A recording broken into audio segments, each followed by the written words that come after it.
imtihon jarayonlarini shaffofligida birinchi navbatda muammo paydo bo'ldi. Savollar o'ta murakkab tuzilgan.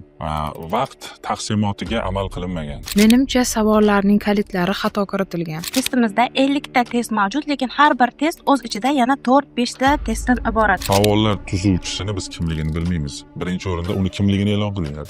Oliy toifali o'qituvchini bilimini sinab beradigan bizda test yo'q. Undan oldingi imtihonlarning hammasida 90+ ball, ya'ni 90 balldan yuqori natijalarni qo'lga kiritganman. O'qituvchi degani bu hamma narsani biladigan ma'lumotlar bazasi degani emas. Javoblarimiz noto'g'ri tekshirilyapti, noto'g'ri hisoblanyapti. Navoiy bayti bilan bo'lgan savolda lolalar jolalar tarzida yozilgan, imlo xatolariga yo'l qo'yilgan. Demak, savollar juda ham uzun va yiqitish uchun tuzilgan. Biz belgilangan to'g'ri muqobil javob bilan kompyuter tanlagan, ya'ni kompyuterga kirgizilgan javobda tafovut bor edi men nazarimda. 9-sinf adabiyoti darsligidan Xo'ja Sulaymonning Arg'umoqlar nomli she'ridan 4lik olinyapti va o'sha she'rdan muallifni topish so'ralyapti o'quvchidan. Eng qiziq tomoni javobda Xo'ja Sulaymon yo'q. Statistikani olib chiqsin. Qani statistikani ko'raylik. Qani necha foiz odam o'tdi ona tili adabiyoti bo'yicha. 15-apreldan boshlab respublikamizning barcha hududlarida pedagoglarning malaka sinovlari boshlandi. Test sinovlarining ilk kunlaridan boshlab o'qituvchilarda keskin norozilik paydo bo'ldi. Xo'sh, o'qituvchilar nimadan norozi? Nega ular belgilangan ballni to'play olmayapti? Yuz-o'zga kelib tushgan ona tili va adabiyot fani o'qituvchilarining murojaatlari quyidagicha. Ona tili adabiyot sohasida 10 yildan beri faoliyat yuritaman. Amalda toifam oliy. A sertifikat darajam bor. Undan tashqari vazir jamg'armasi sohibi bo'lganman o'tgan yili. Har yili men o'zim attestatsiyalarda kirib, savollar darajasini o'rganish uchun har doim kirib ko'raman. Ya'ni o'qituvchilarni ham tayyorlaganligim sababli ularga qanday darajada savollar tushishini o'zim ko'zim bilan ko'rish uchun har doim imtihonlarga kirib ko'raman. Bu yil o'qituvchilar nimaga norozi? Birinchi navbatda savollar har xil toifadagilar uchun ham bir xil tuzilgan. Ya'ni universitetni endi bitirib kelgan talaba ham mutaxassis toifasidan ikkinchi toifaga o'tish uchun testga kiradi va u 60 ballni olishi kerak. Lekin u 60 ballni yig'a olmadi. Sababi savollar o'ta murakkab tuzilgan. Vaqt taqsimotiga amal qilinmagan. Ya'ni berilgan vaqtda ular 50 ta savolga javob bera olmaydi. Xohlasa ham ular bir marta ko'rish ehtimoli bor, ya'ni savollarni ikkinchi marta qaytadan ko'rib, o'zlarini tekshira olishmaydi. Shu sababli ikkinchi toifaga ham hattoki universitetda bitirib kelgan yangi mutaxassislarimiz ham o'ta olmadi. Birinchi toifaga topshirganlarda ham shunday bo'ldi. Oliy toifaga topshirganlarda ham shunday bo'ldi. Oliy toifani himoya qilish maqsadida kirgan o'qituvchilar maqsadi 70% ustama, ya'ni 86 balldan ball yoki undan yuqori ball olganlarga 70% ustama berilishi aytilgandan keyin ular ham o'zini sinab ko'rishga harakat qilishdi, lekin ularning ham aksariyati imtihondan afsuski yiqilishdi. 12 yillik repetitorlik tajribasiga ega o'qituvchiman. Imtihon jarayonlarini shaffofligida birinchi navbatda muammo paydo bo'ldi. 3 yildan buyon kelayotgan attestatsiya imtihonlarida biror marta bunday holat kuzatilmagan. Aynan ushbu imtihonimizda birinchi masala shaffoflik buzildi. Testlarning sifati validlik ko'nikmasiga umuman moslashmagani, testologiya talablarining 1%ga ham javob bermasligi bu juda ham og'riqli nuqta bo'lib ko'rindi. O'qituvchilarimizning hammasi oliy toifaga topshirganlar va birinchi, ikkinchi toifaga topshirgan deyarli 95% o'z maqsadiga erisha olmadi. Bu degani O'zbekiston Respublikasida birinchi toifali, ikkinchi toifali yoki oliy toifali o'qituvchi yo'qmi? Unday o'qituvchilar bor. Faqatgina oliy toifali o'qituvchini bilimini sinab beradigan bizda test yo'q.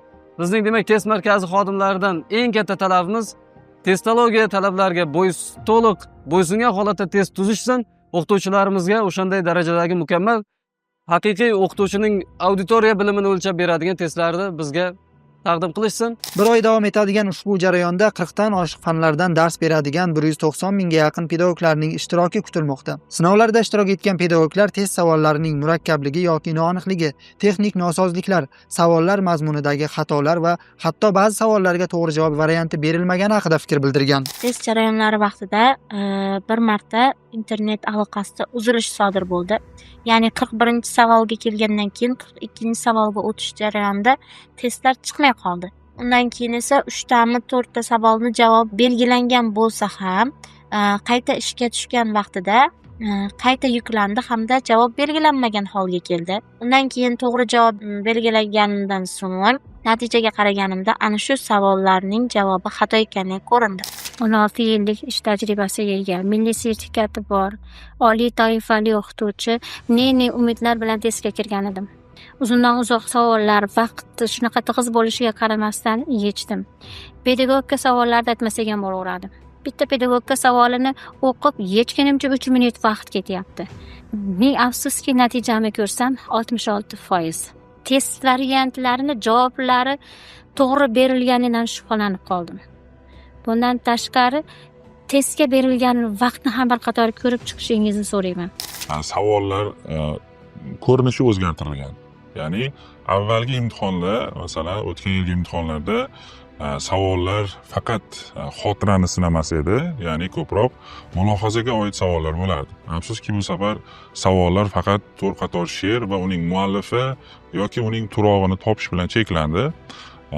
Birinchisi shu, ya'ni ular savollarga tayyor emas edi, ya'ni bunaqa qolipga ular tayyor emas edi. Tasdiqlangan darsliklar ro'yxati beriladi har doim. O'qituvchilar shu asosda savollar tuziladi degan maqsadda. Lekin savollarda kuzatdimki, ya'ni tasdiqlanmagan, ya'ni darsliklarda mavjud bo'lmagan asarlardan ham savollar tuzildi. Bunga misol sifatida aytishim mumkin. Muzqaymoq asari. Muzqaymoq asaridan shunchaki parcha berilgan va o'qish uchun havola berilgan. Agar siz xohlasangiz, darsdan so'ng o'zingiz shuni o'qishingiz mumkin degan havola berilganda, o'sha havoladan savol tuzilgan, ya'ni to'liq variantdan. O'qituvchi esa uni shunchaki parchasini bilishi mumkin, ya'ni u to'liq o'qimagan bo'lishi mumkin. To'g'ri, biz oldin o'qiganmiz, ya'ni eski o'qituvchi bo'lganligimiz uchun, lekin yangi bitirib kelgan odam unga tayyor emas va u o'sha savollarda yiqildi, afsuski. Undan tashqari savollar bir yoqlama emas, ya'ni savollar, berilgan savolning javobi aksariyati raqamlar bilan bog'liq. Ya'ni o'qituvchini vaqti yetmaydi. Masalan, bitta savolga u kamida 3 minut, 4 minut vaqtini yo'qotadi, umumiy vaqtda shunda u yutqazib qo'yadi. O'sha savolda masalan ega bilan, kesimning ega bilan bog'langanligi deb bergan, lekin gapning o'zida egani o'zi qatnashmagan, afsuski. O'sha narsalarni u hisobga olmay tuzgan. Undan tashqari masalan hammani o'ylantirgan bitta savol bor. Bu so'zlarning shakl va ma'no munosabatiga ko'ra turlari deb nomlangan savolda chin so'zi berilgandi va chin so'ziga oid 4 ta hukm berilgandi. O'sha hukmlarda masalan juda ham aylantirib yuborilgan. Masalan, chin so'zining paronimi bilan sinonim bo'ladigan so'zni toping. Ya'ni so'z bor, shunga o'xshagan so'z yoki chin so'zi o'zi ot Xitoy ma'nosida kelgandi, qolgan hukmlarda esa chin bu kabutar deb berilgan. Endi savol tug'iladi, hamma ham chinni kabutar degan ma'nosini, ya'ni ko'k kabutar ekanligini bilmaydi.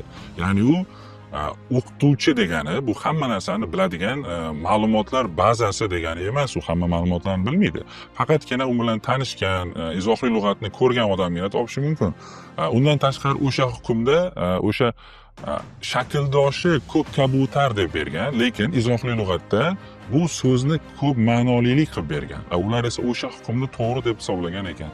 Demak, savollar juda ham uzun va yiqitish uchun tuzilgan. 8-sinf adabiyoti darsligidan bir g'azaldan bir parcha berilyapti. Demak, Lutfiy g'azaldan, Xohinon Radfiy g'azaldan savol berilyapti. Eng qizig'i, to'g'ri javob yo'q. 4 ta javobni biz, demak, o'qituvchilar jamoasi 1-2 kunlab qayta tekshirganimizda to'g'ri javob chiqmadi. Yoki ona tili savollaridan punktuatsiyaga doir ayrim jihatlarida eng murakkab jihati to'g'ri javobning o'zi yo'q.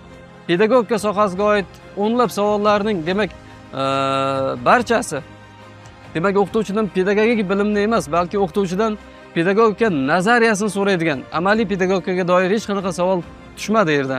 9-sinf adabiyoti darsligidan Xo'ja Sulaymonning Arg'umoqlar nomli she'ridan 4lik olinyapti va o'sha she'rdan muallifni topish so'ralyapti o'quvchidan. Eng qiziq tomoni, javobda Xo'ja Sulaymon yo'q. Ma'lum bir asarda bir voqelik tashlab turib, qaysi asarda bu voqelik ko'rsatilgan degan savollardan endi voz kechishimiz shart. Biz o'sha parchani berib, parchaning demak poetik tahlilini so'rashimiz kerak o'qituvchidan. Pedagogikaga oid bo'lgan savollarimizda juda katta muammolar. 2 ta to'g'ri javob bo'lsa, yoki ba'zida 3 ta to'g'ri javob bor, yoki ba'zi bir savollarda birorta to'g'ri javobning o'zi yo'q. O'qituvchilarga ko'ra savol ko'p, vaqt oz va test tuzuvchi buni inobatga olmagan. Yuqori ballik natijalar imtihonlarning birinchi kunlarida emas, undan keyingi kunlarda qayd etilgan va shaffoflik buzilgan bo'lishi ehtimoli bor deydi ular. X variantlar ona tili adabiyot savollarini chiqib ketishi birinchi kun emas, ikkinchi kunga to'g'ri keldi. Ya'ni birinchi kunda hali internet tarmog'ida u tarqamagandi, ikkinchi kunda esa aynan o'sha savollar rasmga olgan ko'rinishda tarqaldi. Savollarni men o'zim ko'rganman, ya'ni imtihonga kirgan odam sifatida birga bir to'g'ri keladi. Ya'ni birga bir bu darajada ko'chirishning iloji yo'q. Ko'zimiz bilan ko'rmaganimiz uchun biror bir odamga tuhmat qila olmaymiz. Lekin ular hasb bo'shlayaptiki, o'qituvchilar mana oldi-ku, 94 oldi-ku, mana 98 oldi-ku deyapti. Bu statistikani olib chiqsin. Qani statistikani ko'raylik. Qani necha foiz odam o'tdi ona tili adabiyot bo'yicha. O'shanda ular agar haqiqatan ochsa, o'shanda biz bilishimiz mumkin haqiqatan. Oddiy maktabdan olaylik, mana oddiy maktabga boraylikda ona tili adabiyotlar o'qituvchilari masalan bitta maktabda 5 dan tashkil qilsa, hanuz ko'raylik nechtasi o'tdi shundan. Aksariyat maktablarda umuman o'tmagan. E'tibor bergan bo'lsangiz, natijalarning ikkinchi kuni baland bo'lgan. Birinchi kunni ko'rsin, 80 ball bo'lsa 92 olganlar respublika bo'yicha 10 ta bo'lishi mumkin. Ikkinchi kun esa hammasi baland, yuqori natijalar ko'rsatdi. Keyin bizga mana shuni taqdim etishdi. Mana oldi-ku, eplasa bo'lar ekan-ku.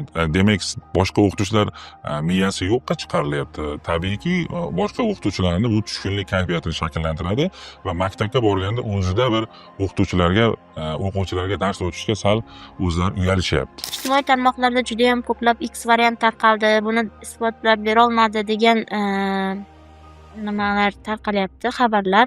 Buni isbot tariqasida ana shu X variant deb atalmish balo 2023-kuni bo'ladigan test imtihoni oldidan juda ham ko'p tarqaldi. Bu tarqab ketgan hamda yodlagan o'qituvchilar yuqori ball olib chiqqan.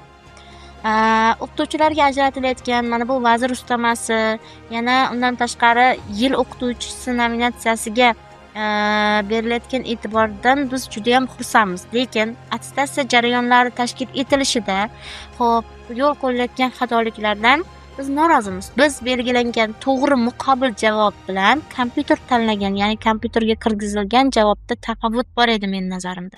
Navbatdagi attestatsiya imtihonlarida test markaziga alohida bitta bizning murojaatimiz borki, testologlar o'qituvchilarning bilimlarini sinash uchun mo'ljallangan savollarni tuzsin. O'qituvchining qayerdagi xotirasini yoki qayerdagi bir eski bir almisoqda qolgan savollar bilan vaqtini olishga yoki o'qituvchining umrini zoya ketkazishga yoki o'qituvchiga ma'lum miqdorda beriladigan summani qisqartirishga harakat qilishmasin.